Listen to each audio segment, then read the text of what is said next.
Bueno, y ahora estamos de vuelta aquí en Contexto y seguimos hablando justamente de Venezuela, en este caso particular, de cómo se ve en la región Venezuela. Y hablábamos hace unos instantes con Berta Pantoja y ella nos contaba, nos decía, Berta, que digamos, estamos en un momento en el de probablemente varios posibles puntos de inflexión. Nos contabas en Chile, en Perú tenemos elecciones, también lo que se veía en Ecuador y lo que se veía en Bolivia. Sin embargo, tal vez es importante entender los vínculos que tiene Venezuela con el resto de países y de qué manera se vincula con el resto de países en la región. Mira, yo creo que Venezuela tiene grandes aliados. Creo que Argentina es uno de sus grandes aliados. Creo que México es uno de sus grandes... A mí me da pena, pero México es uno de sus grandes aliados. Maduro vino a la toma de posesión del presidente López Obrador. Creo que Nicaragua, por supuesto, Bolivia es de los grandes aliados. Creo que tiene también aliados en el gobierno ecuatoriano y tiene simpatizantes, por supuesto, en gobiernos municipales y estatales en muchos de los países de la región. Ahora, justamente tal vez en este vínculo, porque en algún momento se pensaba, ¿cierto?, que había una especie de vínculo ideológico, pero ese no parece ser el vínculo a veces que une, digamos, a estos distintos regímenes, ¿no? O sea, la ideología no es lo que era antes, digámoslo así. Yo creo que sí hay un vínculo ideológico. Yo creo que si vemos son populistas, son gobiernos populistas, son gobiernos que no creen en la propiedad privada, son gobiernos que creen que pueden desaparecer las libertades individuales a cambio de justicia social. Creo que sí hay un vínculo, creo que hay un fuerte vínculo que los identifica. Ahora, justamente hablando un poco de la región, ¿hay algo, o sea, qué es lo que se ha intentado desde la región para tratar de alguna manera? Digamos, claramente no se puede meter, ¿cierto?, uno a Venezuela a cambiar las cosas, pero sí a influir, a buscar que, digamos, se reenrumbe el país. ¿Qué ha hecho? Yo creo que el Grupo de Lima fue una iniciativa muy importante, muy importante. Me parece que con el cambio de gobierno en Colombia, la iniciativa de Lima tomó mayor fuerza. Creo que México le restó al abandonar el Grupo de Lima o por lo menos a dejar de apoyar en lo que refiere a Venezuela. Creo que lo que hizo Trump no fue suficiente. No sé qué podemos esperar realmente de Biden. No me queda muy claro todavía cuál va a ser su relación con estos regímenes, especialmente con Venezuela y con Cuba. No me queda claro. Creo que va a ser mucho más flexible, pero no lo sé. Y creo que en la región lo que ha sido verdaderamente maravilloso, sobre todo en países como Perú, como Colombia, ha sido cómo en Ecuador, cómo han recibido a los venezolanos, cómo los han apoyado. Me parece que eso ha sido muy bueno, pero me parece que es de todas formas insuficiente. La presión internacional no es suficiente y eso ya lo hemos visto. No importa que la Unión Europea se declare, desconozca a Maduro, no, eso no importa. Quizá lo que habría que atacar son, lo que tú te referías hace un momento, los vínculos con el narcotráfico, cerrar esas vías y demás. Quizá eso fuera más eficiente que las declaraciones de países demócratas y de países amigos de los venezolanos. Ahora, justamente digamos, hubo un momento en el que, digamos, las esperanzas estuvieron a tope y fue la muerte de Chávez, ¿no? Sí. En ese momento hubo varios que pensaban en que esta situación en Venezuela ya tenía que de alguna manera cesar. Sin embargo, no se logró hacer. ¿Hay, digamos, algún tipo de punto de inflexión al que se pueda pensar? Tal vez unas elecciones venideras en Venezuela, a pesar de que acaban de tener elecciones. ¿Hay algo que podría fungir de catalizador, digamos, para hacer algún cambio en Venezuela? Yo quisiera pensar que lo hay, no lo conozco, no lo sé. Yo creo que está en manos de los venezolanos, de la oposición venezolana. O sea, realmente la oposición venezolana dentro y fuera de Venezuela tiene que unirse. Creo que ahí hay un punto de inflexión. Creo que la presión internacional cerrando vías al narcotráfico, creo que eso sería muy importante y definitivo. No creo que funcionen algunas medidas que se proponen constantemente, no han resultado.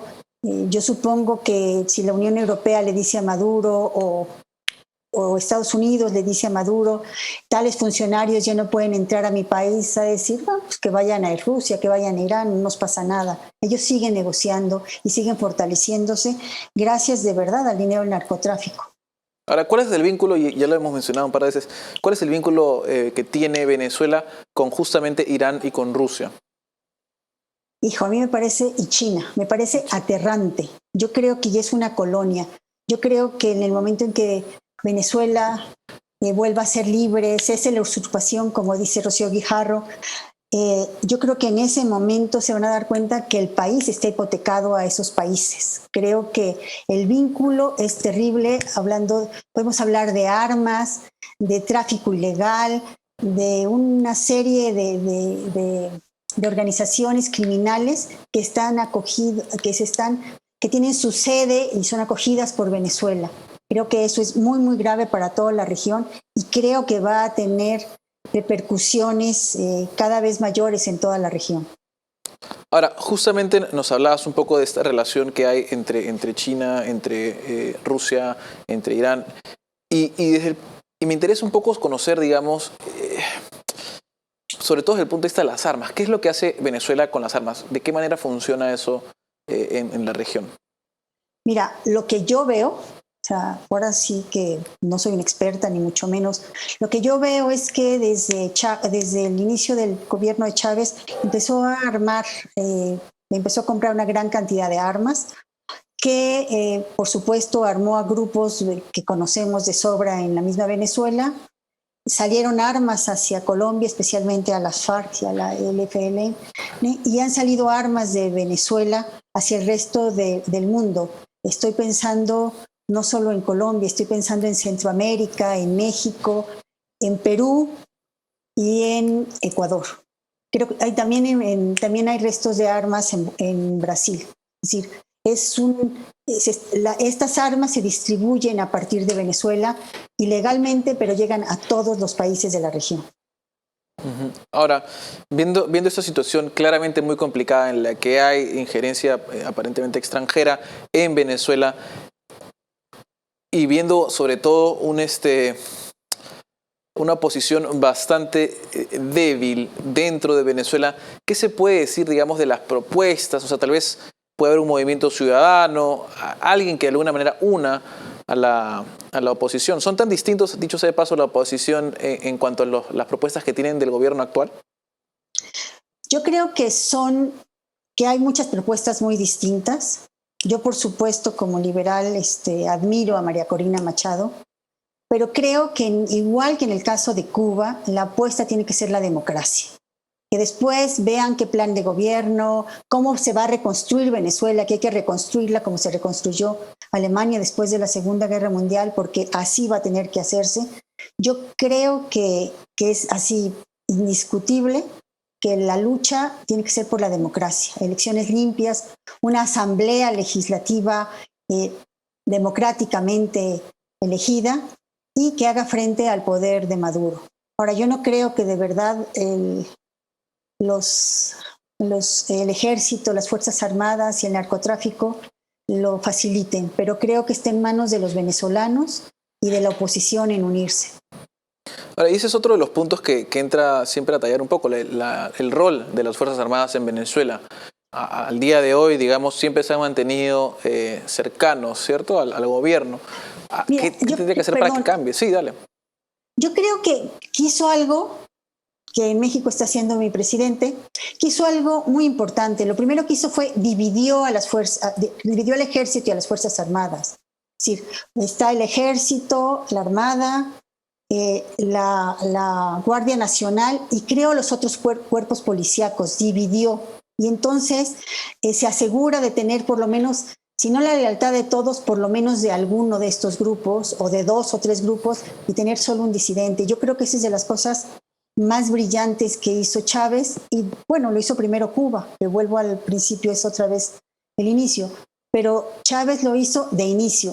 La militarización del país, la división de las Fuerzas Armadas me parece que fue una de las cosas que lo fortaleció. Bueno, de este tema claramente hay mucho de qué conversar y claro, se ve además que de alguna u otra forma está vinculada a todos nuestros países, por lo menos en América Latina, todo lo que ocurre en Venezuela. Para un programa más adelante seguramente vamos a tener más espacio, Berta, para ello. Muchas gracias, Berta, por esa entrevista. Gracias, Sebastián. Hasta luego. Hasta luego. Vamos a una pausa y volvemos con las conclusiones.